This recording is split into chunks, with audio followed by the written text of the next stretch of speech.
പ്രിയപ്പെട്ട മാവൂരിലും പെരുവയിലുള്ള മാധ്യമ സുഹൃത്തുക്കളെ, നമ്മുടെ റിഫോക്കിന്റെ ഭാരവാഹികളാണ് ഇവിടെ ഇരിക്കുന്നത്.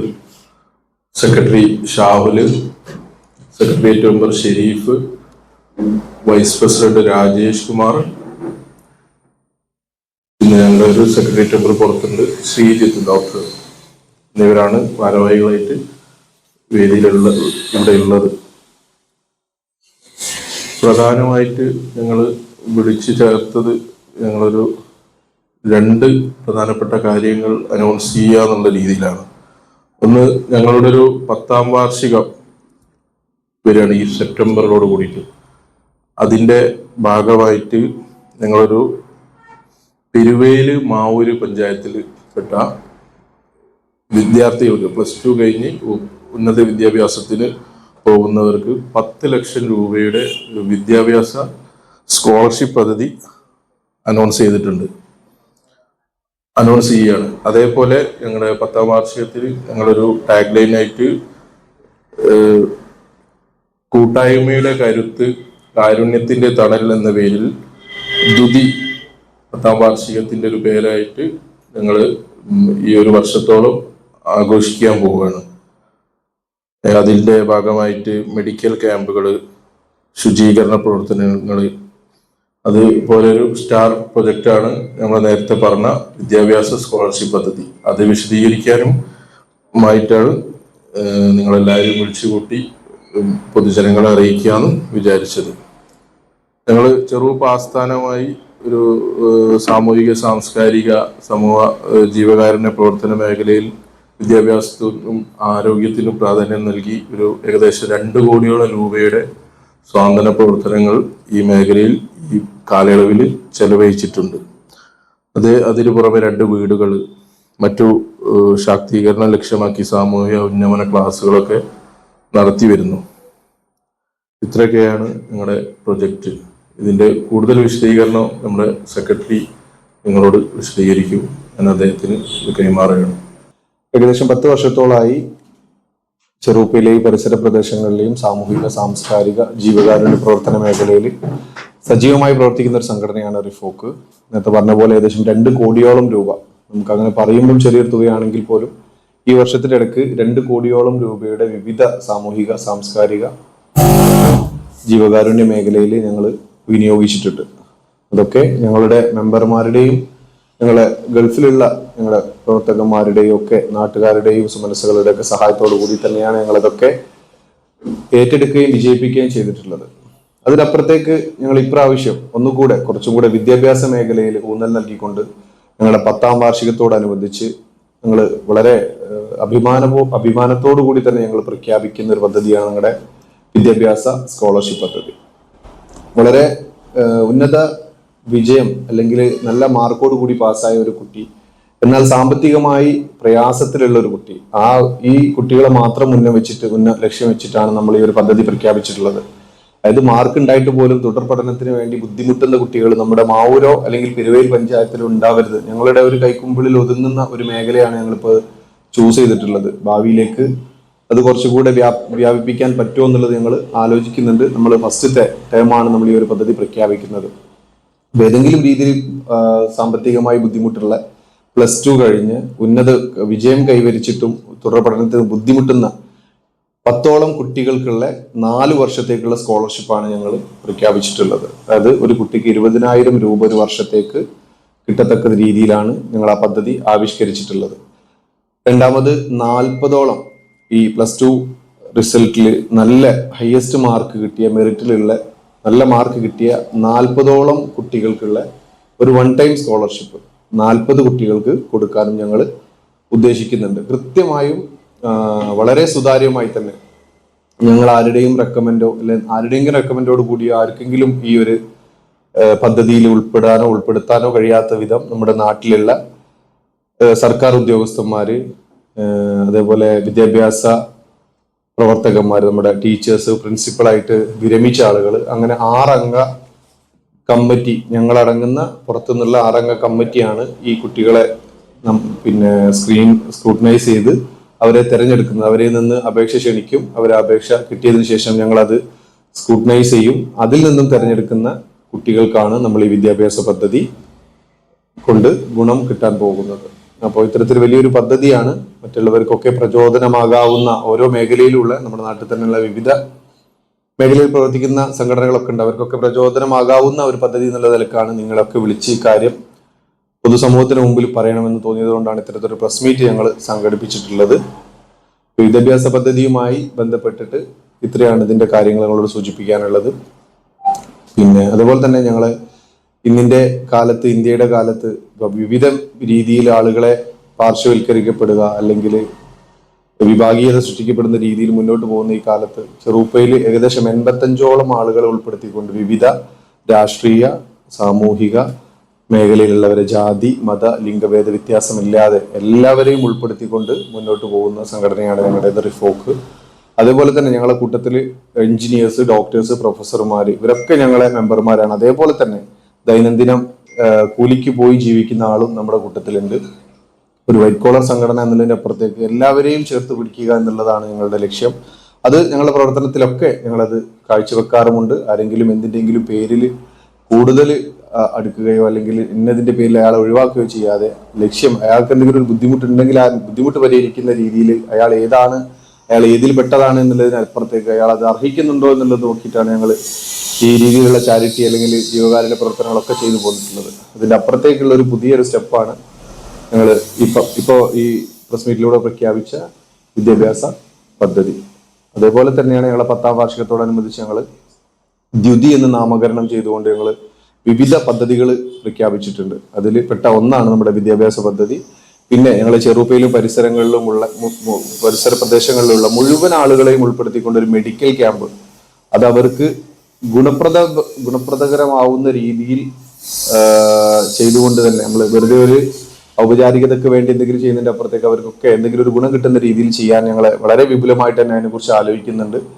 പിന്നെ മഴക്കാല ശുചീകരണം, അത്തരത്തിലുള്ള പിന്നെ മെഡിക്കൽ കിറ്റ് വിതരണം. മെഡിക്കൽ കിറ്റൊക്കെ ഞങ്ങൾ ഏകദേശം എത്ര വർഷമായിട്ടോ ഒരു 4-5 വർഷത്തോളമായിട്ട് തന്നെ നമ്മൾ മെഡിക്കൽ കിറ്റ് വിതരണം നടത്തിക്കൊണ്ടിരിക്കുന്നത്. വിവിധ പാലിയേറ്റീവ് കെയറുകൾക്കുള്ള വാഴയൂര്, പൂവാട്ടുപറമ്പ്, കുറ്റിക്കാട്ടൂര്, മാവൂര് തുടങ്ങിയ വാഴക്കാട് തുടങ്ങിയ മേഖലയിലുള്ള പാലിയേറ്റീവ് കെയറുകൾക്കുള്ള മെഡിക്കൽ കിറ്റുകൾ നമ്മൾ വർഷാവർഷം ഞങ്ങൾ വിതരണം ചെയ്യുന്നുണ്ട്.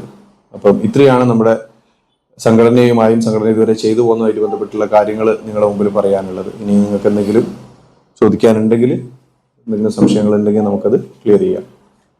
നമ്മൾ ഡൊണേഷനായിട്ട് തന്നെയാണ് സ്വീകരിക്കുന്നത്. പക്ഷേ ബഹുജനങ്ങളെ മുഴുവനും നേരിൽ കണ്ട് നമ്മൾ ഫണ്ട് പിരിക്കുക എന്നുള്ളത് പ്രായോഗികമല്ലാത്തതുകൊണ്ട് തന്നെ അത്യാവശ്യം നമ്മൾ അറിയുന്ന, നമ്മളോട് കൂടെ നിൽക്കുന്ന, നമ്മളോട് സഹകരിക്കുന്ന നമ്മുടെ മെമ്പർമാരുമായിട്ട് ബന്ധപ്പെട്ടിട്ടുള്ള ആളുകൾ എന്നിവരിൽ നിന്നാണ് നമ്മൾ അതിന് വേണ്ടിയിട്ടുള്ള ഫണ്ട് കണ്ടെത്തുന്നത്.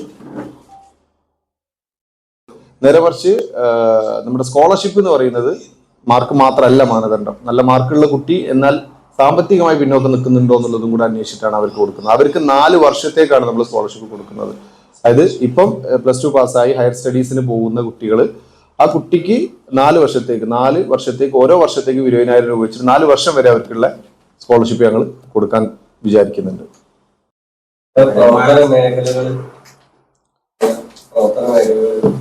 ഞങ്ങള് പ്രവർത്തന മേഖല എന്ന് പറയുന്നത്, ഞങ്ങൾ തുടക്കത്തിൽ നമ്മൾ ഇങ്ങനെ ഒരു പദ്ധതി ഞങ്ങളൊരു സംഘടന തുടങ്ങിയത് ഞങ്ങളിലുള്ള ആളുകൾക്ക് തന്നെ ഏതെങ്കിലും രീതിയിൽ സഹായകമാവട്ടെ എന്ന് വിചാരിച്ചാണ് തുടങ്ങിയത്. അത് പിന്നെ മറ്റു ചിന്തകളിലേക്ക് കടന്നു. നമ്മളെ കൂടെ ഉള്ളവരെ സഹായിക്കണമെന്നായി, നാട്ടിലുള്ളവരെ സഹായിക്കണം എന്നുള്ളതായി, തൊട്ടടുത്ത പ്രദേശങ്ങളിലുള്ളവരെ സഹായിക്കണം എന്നായി. അങ്ങനെ അത്തരത്തിലുള്ള സഹായങ്ങളൊക്കെ ഞങ്ങൾ പറഞ്ഞ പോലെ 2 വീടുകൾ ഞങ്ങൾ ഈ ഒരു കാലഘട്ടത്തിൽ ഉണ്ടാക്കി കൊടുത്തിട്ടുണ്ട്, ഈ ഒരു സമയത്തിന്റെ ഇടക്ക്. അതും നിങ്ങൾ നോക്കേണ്ടതെന്ന് വെച്ചാൽ ഏതെങ്കിലും എല്ലാ ജില്ലയിലും എല്ലാ പഞ്ചായത്തിലുള്ള ഒരു സംഘടന അല്ല. അതായത് ഞങ്ങൾ ഈ ഒരു ചെറുപ്പയിൽ ഈ ഒരു പ്രദേശത്ത് മാത്രം ഒതുങ്ങി നിൽക്കുന്ന ഒരു സംഘടന. ഞങ്ങൾ 2 വീടുകൾ ഉണ്ടാക്കി കൊടുത്തിട്ടുണ്ട്. നേരത്തെ പറഞ്ഞ പോലെ ഏകദേശം 2 കോടിയോളം രൂപയുടെ സഹായങ്ങൾ, അതായത് വിദ്യാർത്ഥികൾക്ക് ഫീസ് അടയ്ക്കാൻ ബുദ്ധിമുട്ടുണ്ടെങ്കിൽ അത് ഞങ്ങൾ ചെയ്തു കൊടുക്കാറുണ്ട്. അങ്ങനെ അത്തരത്തിലുള്ള അസുഖമുള്ള ആളുകൾക്ക് മരുന്നിനുള്ള സഹായങ്ങൾ ചെയ്തു കൊടുത്തിട്ടുണ്ട്. നമുക്ക് പറ്റുന്ന മേഖലയിലുള്ള വിവാഹത്തിനുള്ള സഹായങ്ങൾ ചെയ്തു കൊടുക്കാറുണ്ട്. അങ്ങനെ നമുക്ക് പറ്റുന്ന മേഖലയിലൊക്കെ ഞങ്ങളെ കയ്യെത്തും ദൂരത്തുള്ളതൊക്കെ ഞങ്ങളത് ചെയ്തു കൊടുക്കാറുണ്ട്.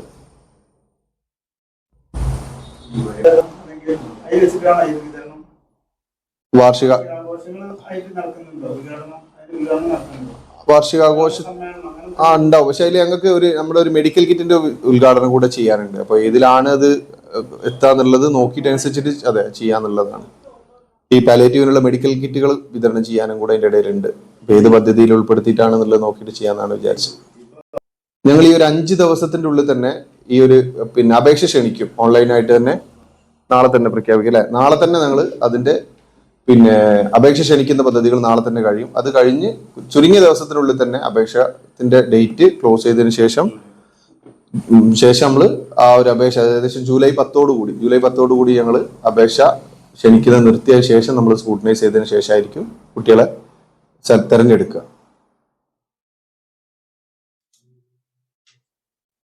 ഈ 4 വർഷവും ഓരോ വർഷവും 20,000 രൂപ രക്ഷിതാവിനാണോ കൊടുക്കുക? അതല്ല, അത് 20,000 രൂപ രക്ഷിതാവിന് കിട്ടിക്കഴിഞ്ഞാൽ സ്വാഭാവികമായിട്ടും പഠനാവശ്യങ്ങൾക്ക് ആയിക്കോളണം എന്നില്ല അത് ഉപയോഗിക്കുന്നത്. ഇതോട് കൂടിയിട്ട് അത് പഠന ആവശ്യങ്ങൾക്ക് തന്നെയാണ് ഉപയോഗിക്കുന്നത് ഉറപ്പുവരുത്താൻ വല്ല പരിപാടി എങ്ങനെയാണ് ഈ തുകകൾ കൊടുക്കുന്നത്? കുട്ടിയുടെ അക്കൗണ്ടിലേക്കാണോ? അതല്ല, രക്ഷിതാവിന്റെ അക്കൗണ്ടിലേക്കാണോ? അല്ലെങ്കിൽ ക്യാഷായിട്ട് കൊടുക്കുകയാണോ ചെയ്യുന്നത്? അത് ഞങ്ങൾ തീരുമാനിച്ചത് പ്രകാരം കുട്ടിയുടെ അക്കൗണ്ടിലേക്ക് തന്നെ ട്രാൻസ്ഫർ ചെയ്യാനാണ് ഞങ്ങൾ ഉദ്ദേശിക്കുന്നത്. പക്ഷേ ചില സാഹചര്യങ്ങളിൽ ചിലപ്പോൾ അതിന് മാറ്റം വരാൻ സാധ്യതയുണ്ട്. നമ്മൾ ഒരു വർഷം കുട്ടിക്ക് കൊടുത്തു, 2ാമത്തെ വർഷം കുട്ടി ക്ലാസ്സിൽ പോകുന്നില്ല, ചിലപ്പം നിർത്തി, പഠിത്തം നിർത്തി മറ്റേതെങ്കിലും, അപ്പൊ പിന്നെ ആ കുട്ടിക്ക് നമ്മൾ ഇത് കൊടുക്കേണ്ട ആവശ്യമില്ല, അപ്പൊ അതുകൂടി സ്റ്റോപ്പ് ആവും. അതേപോലെ തന്നെ മറ്റേതെങ്കിലും ചില സാഹചര്യങ്ങൾ ഉണ്ടാവാൻ സാധ്യതകൾ നമ്മൾ കാണുന്നുണ്ട്. അപ്പൊ നിലവിലെ സാഹചര്യത്തിൽ കുട്ടിയുടെ അക്കൗണ്ടിലേക്ക് തന്നെയാണ് നമ്മളത് ട്രാൻസ്ഫർ ചെയ്യാൻ വിചാരിക്കുന്നത്. കാരണം രക്ഷിതാവ് എന്നുള്ളതിന്റെ അപ്പുറത്തേക്ക് കുട്ടിക്ക് അത് ഉപകാരപ്പെടട്ടെ എന്നുള്ളത് കൊണ്ടാണ് അങ്ങനെ വിചാരിക്കുന്നത്. പിന്നെ സാഹചര്യങ്ങൾക്കനുസരിച്ച് ചിലപ്പോൾ മാറ്റങ്ങൾ ഉണ്ടാവാൻ സാധ്യതയുണ്ട്. നോർമലി കുട്ടീന്റെ വിദ്യാഭ്യാസ ഫീസ് അതുള്ള കാര്യങ്ങളുമായിട്ട് ബന്ധപ്പെട്ടു. അതെ, ഓൾറെഡി സാമ്പത്തികമായി പിന്നോക്കാവസ്ഥയുള്ള ഒരാളായിരിക്കും. അതെ അതെ. അപ്പോ നിങ്ങൾ ഇത് കൊടുക്കുന്നതോടുകൂടി അയാളുടെ ആവശ്യങ്ങൾക്ക് വേണ്ടിയിട്ടാണ് അത് ഉപയോഗിക്കപ്പെടുക. അതെ അതെ. പക്ഷെ ആ കുട്ടി ട്യൂഷന് പോകുന്നുണ്ട്, അല്ലെങ്കിൽ മറ്റെന്തെങ്കിലും ഒരു സംഗതി അതിന് ആവശ്യമായിട്ട് വരുന്നുണ്ട്. അപ്പോ അതിന് ആ പണം രക്ഷിതാവ് കൊടുക്കേണ്ടി വരുന്നതിനപ്പുറത്തേക്ക് ഈ പണം അങ്ങനെ കുട്ടി പോകുന്ന സ്ഥാപനങ്ങൾ അതേപോലെ എന്തെങ്കിലും സഹായങ്ങൾ, വിദ്യാഭ്യാസ സഹായങ്ങളുമായി ബന്ധപ്പെട്ട് കൊടുക്കുന്നുണ്ടെങ്കിൽ ഇങ്ങനെ കൈമാറ്റത്തിനുള്ള സാധ്യത ഉണ്ടോ? ഇല്ല, നമ്മളത് എഡ്യൂക്കേഷണൽ പർപ്പസ് ആണ്. എന്താണെങ്കിലും എഡ്യൂക്കേഷൻ പർപ്പസിന് വേണ്ടി സംബന്ധിച്ചിടത്തോളം പൈസ ചിലപ്പോൾ അടയ്ക്കാൻ പറ്റില്ല. ഇങ്ങനെ ഒരു സാധനം കിട്ടാണ്ടെന്ന് അറിയുന്ന സമയത്ത് ആ പൈസ അങ്ങോട്ട് പോകുന്നു എന്ന് പറയുന്ന ഒരു രക്ഷിതാവിനോട് വലിയ ഇതായിരിക്കും, പിന്തുണയ്ക്കും. അതെ അതെ, അങ്ങോട്ട് പോകുന്നു. രക്ഷിതാക്കളെ സംബന്ധിച്ചിടത്തോളം കുട്ടിയുടെ പഠനത്തിനപ്പുറം രക്ഷിതാവിന് വേറെ ആവശ്യമുണ്ടാവും. അതെ അതെ, നേരത്തെ പറഞ്ഞ പോലെ അത് കുട്ടിയുടെ ആ സ്ഥാപനത്തിലേക്ക് നേരിട്ട് അടക്കാൻ എന്തെങ്കിലും. അതെ, എന്തായാലും നമ്മളിത് കൃത്യമായിട്ട് ഓരോ ബില്ലുകൾ ഉണ്ടാവും, സ്വാഭാവികമായിട്ടും റെസിപ്റ്റുകൾ ഉണ്ടാവും. എന്തെങ്കിലുമൊക്കെ ആവശ്യമായിട്ട് ബന്ധപ്പെട്ട് ഇപ്പോൾ സ്കൂളിൽ അടയ്ക്കുന്നില്ല, കോളേജിൽ അടയ്ക്കുന്നതാണെങ്കിൽ അത്, ഇപ്പോൾ പറഞ്ഞ ട്യൂഷൻ ഫീസ് ആണെങ്കിൽ അത്, അതായത് വിദ്യാഭ്യാസമായിട്ട് ബന്ധപ്പെട്ടിട്ടുള്ള സംഗതിക്ക് ഇത് വിനിയോഗിക്കാവുന്നവരോട് എന്തായാലും പറയും. പിന്നെ അതുമായിട്ട് ബന്ധപ്പെട്ട ബില്ലുകൾ നമ്മൾ കളക്ട് ചെയ്യും. എന്തായാലും അത് നമ്മൾ കൊടുത്ത് നമ്മൾ ഉത്തരവാദിത്തം തീർന്നു എന്നതിന്റെ അപ്പുറത്തേക്ക് ഇത് കൃത്യമായി അതിന് തന്നെ വിനിയോഗിക്കുന്നു എന്നുള്ളതും കൂടെ ഞങ്ങൾ ചെക്ക് ചെയ്യാനാണ് ഞങ്ങൾ ഉദ്ദേശിക്കുന്നത്. കുട്ടികളെ സെലക്ട് ചെയ്യുന്ന കമ്മിറ്റിയിലെ പേരുകളെ ഒന്ന് വായിക്കാം. നമ്മുടെ കുഞ്ഞി മൊയ്തീൻ കുട്ടി MT മുൻ AEO ആണ് കോഴിക്കോട് റൂറലിലെ. അതേപോലെ ജോസ് MT അസിസ്റ്റന്റ് എഞ്ചിനീയർ മാറിയിട്ടുണ്ട് തോന്നുന്നു. പിന്നെ ജോസ് MT അസിസ്റ്റന്റ് എഞ്ചിനീയർ ആയിരുന്നു, KCBയിൽ വിരമിച്ചതാണ്. ഡോക്ടർ ദർശന ദിലീപ് KC അഗ്രികൾച്ചർ ഓഫീസറാണ്, കാർഷിക വികസന കർഷകക്ഷേമ വകുപ്പ്, കേരള സർക്കാർ. പിന്നെ Abdul Razak NK section officer, Calicut സർവകലാശാല. പിന്നെ ജിഷ രാജൻ HSSST. പിന്നെ KC രവീന്ദ്രൻ അസിസ്റ്റന്റ് രജിസ്ട്രാർ, സഹകരണ വകുപ്പ് സംഘം, വിരമിച്ചതാണ്. ഇത്രയും ആളുകളാണ് ഇതിന്റെ ആ കമ്മിറ്റിയിൽ അംഗമായിട്ടുള്ളത്. പിന്നെ ഞങ്ങളുടെ സംഘടനയിൽ ബന്ധപ്പെട്ട 3 ഭാരവാഹികളും അതിന്റെ കമ്മിറ്റിയിലുള്ളവരാണ്. ഇവര് പിന്നെ കുട്ടിയെ സംബന്ധിച്ച് പ്രപ്പോസൽ ചെയ്ത് കഴിഞ്ഞാൽ പിന്നെ ചോദ്യമില്ല, കൊടുക്കും അല്ലെങ്കിൽ പിന്നെ അത് സ്ക്രൂട്ടിനി വേറെ നടത്തുമോ? അതോടെ സൂചിപ്പിച്ചല്ലോ, പിന്നെ ഒരു വർഷം ഇപ്പൊ ഇവര് ഒരു 10 പേരെ തരാൻ പറയാൻ അവരോട്. അതെ, അവര് അല്ല 10 അപേക്ഷ കിട്ടിയാൽ ഇവരിൽ കൂടി ഇരുന്നിട്ട് ചർച്ച ചെയ്യും. അതെ അതെ, അങ്ങനെ തന്നെ ചർച്ച ചെയ്ത്, അതെ, സോർട്ട് ചെയ്യുന്നത് സ്ക്രൂട്ടിനി നടത്തുന്നവരാണ് ഇവര്. അതിന് ഇവരുമായിട്ട് ബന്ധപ്പെട്ടപ്പോ ഫിസിക്കലി ചെക്ക് ചെയ്യാന്നുള്ളത് ഇവരെ സംബന്ധിച്ചിടത്തോളം ഓക്കെ ആയിരിക്കോളുന്നില്ല. ചിലപ്പോൾ ഈ ഒരു 20 കുട്ടികളോളം എലിജിബിൾ ആയിട്ടുള്ളവരുണ്ടാവാം, അല്ലെങ്കിൽ ഒരു 30. അതെ, അപേക്ഷ തന്നെ ചിലപ്പോൾ 30 വരാൻ സാധ്യതയുണ്ട്. 30 അല്ല, അങ്ങനെയല്ല, അപേക്ഷ എല്ലാം പറഞ്ഞത് ഈ ഇത് കൊടുക്കണം എന്ന് പറയുന്ന 30 കുട്ടികൾ, അങ്ങനെ ഇതിൽ കൊടുക്കണം എന്ന് പറയുന്ന കുട്ടികൾ തന്നെ 30 ഉണ്ടാവാൻ. അപ്പൊ വീണ്ടും നമ്മളത് സോർട്ട് ചെയ്യാൻ നിർബന്ധിതരാകും. നമുക്ക് അതിനുള്ള ഫണ്ട് 10 പേർക്കുള്ള ഫണ്ട് നമ്മളെ കയ്യിലുള്ളൂ. അപ്പോൾ വീണ്ടും നമ്മൾ ഒന്നുകിൽ ഒരു ഇന്റർവ്യൂ അവർക്ക് വേണ്ടിയിട്ട് വെച്ചിട്ട് അതിൽ കുട്ടി ഏബിൾ ആണോ എന്ന് ഒന്നുകൂടെ നോക്കിയിട്ട് അതിൽ നിന്ന് 10 സെലക്ട് ചെയ്യും. ഇനി അതല്ലെങ്കിൽ 30 പേരുടെയും ബാക്ക്ഗ്രൗണ്ട് ഫിനാൻഷ്യൽ ബാക്ക്ഗ്രൗണ്ട് ഒന്നുകൂടി ചെക്ക് ചെയ്തിട്ട് വേണമെങ്കിൽ ആ നിലക്ക് ഇതിനെ സോർട്ട് ചെയ്യാനാണ് നിങ്ങൾ വിചാരിക്കുന്നത്. അതെ, +2 പാസ് ഔട്ട് ആയ. യെസ്, അതെ അതെ അതെ അതെ അതെ അതെ അതെ അതെ.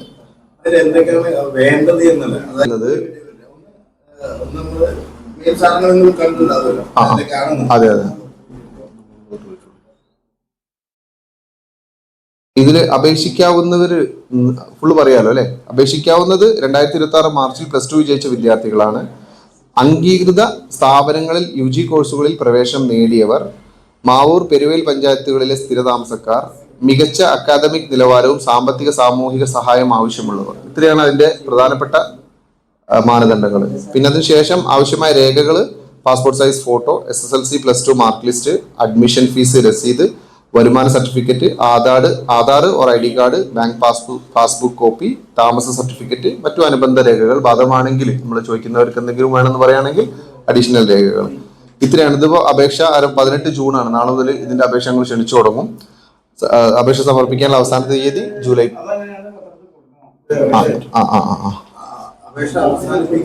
ജൂലൈ 15 ജൂലൈ 10 സമർപ്പിക്കും. ഓഫീസല്ല, ഓൺലൈനായിട്ട് ചെയ്യാം. അതെ അതെ. എല്ലത് വെബ്സൈറ്റ് ഒക്കെ റെഡി ആക്കിയിട്ടുണ്ട്. ഏകദേശം ഇന്നോ നാളെയൊക്കെ ആയിട്ട് തന്നെ കൊടുക്കാൻ പറ്റും അവർക്ക്. അപ്പൊ പറഞ്ഞ